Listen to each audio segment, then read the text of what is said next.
The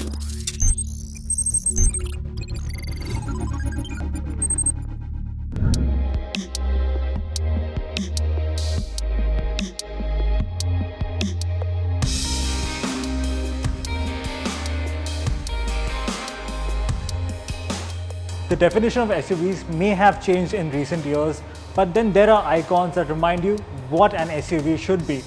We are with one such icon. It's called the new generation Land Rover Defender. It's a completely new model from the ground up and pays homage to the original. What we have in India today is the 110 version. It's the 5-door version. So let's quickly tell you what the Defender 110 is all about.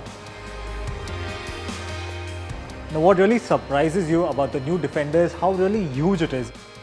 It is over 5 meters in length, over 2 meters wide and nearly 2 meters in height. But what's really surprising is that the long wheelbase, it's about 3 meters long, and that makes for a huge road presence.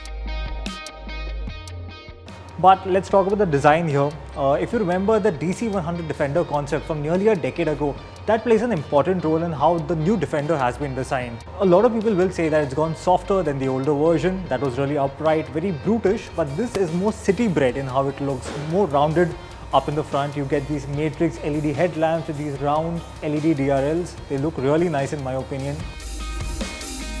It's a nice upmarket look and really makes it stand out compared to all other SUVs, not only in the Land Rover lineup, but everything else that you get in the market as of now. We have these nice pronounced wheel arches squared off, and of course they accommodate these large wheels, 18 inches, you get 20 inches as optional, and for the purists there is of course the 18-inch steel wheels. They move to the sides, and it's a big car. You come to really know its size once you come here. Again, a very definitive feature of the original Land Rover Defender were these aluminum castings. You have it here as well, and you can also add a luggage accessory over here, which really makes it useful and gives it a very distinctive look to anything else in the market right now. We have the first edition with us today, and it gets this matte green paint scheme that looks lovely in our opinion. But this is a Defender, so we have to talk about its off-roading credentials. Now, as you can see, it has very short overhangs at the front and rear, but at the same time, it gets improvements in many forms, like you have a new terrain response 2 system, you have configurable settings, and in fact, the departure angle stands at 40 degrees, the approach angle at 38 degrees, and the ramp over angle at 28 degrees.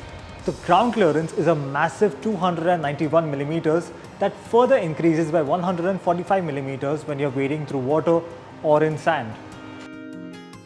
Well, once you're inside the Defender and you come to know how really spacious the cabin is. In fact, it's spacious and technology friendly. It's a far better version than the original Defender ever was. In fact, that was very functional, very utilitarian in its approach. This one is all about luxury coupled with practicality. So you have plenty of grab handles. You have one here. It's been designed like that in case you get the accessories like wireless charging. That's what will go over here. You also get this new 10-inch touchscreen infotainment system. Land Rover calls it PV Pro, and it's a completely new interface that makes accessing features a lot more easier than the older versions. You get better access to the off-roading credentials, you get better access to features like seats, the doors, the cameras. Now it comes with 360-degree cameras, and that gives you a very good view of what's around you. There are in fact squatter cameras to give you a lower view of the road and what's really creating a hindrance to the car, and that will come handy when you go off-road.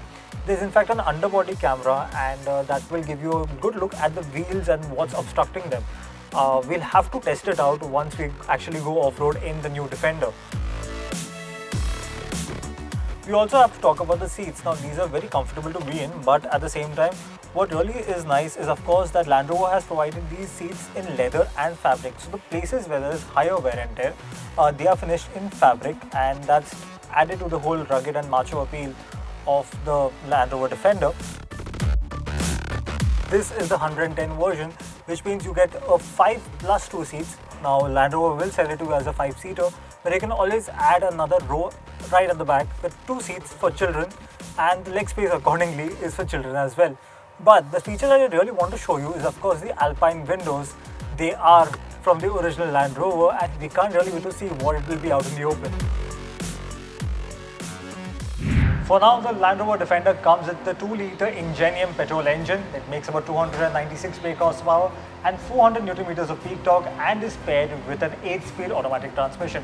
Of course, it gets all-wheel drive system with the terrain response too. And there will be a diesel version somewhere in 2021. Not just that, there will be a mild hybrid 3-litre petrol engine as well and a plug-in hybrid as well coming to India sometime in 2021. In terms of competition, the Jeep Wrangler locks head-on with the new Defender, and that will be an interesting comparison to look forward to. Prices for the new Defender begin from 73,98,000 rupees for the Defender 90 range, while the Defender 110 lineup is priced from 79,94,000 rupees. All prices are ex-showroom India. Both versions are available in 5 variants each. Bookings have already been opened for the Defender 110, and today onwards the bookings for the Defender 90 begin in India. Deliveries on the other hand will begin soon for the new Defender 110. What do you think about the new Defender? Let us know in the comments below.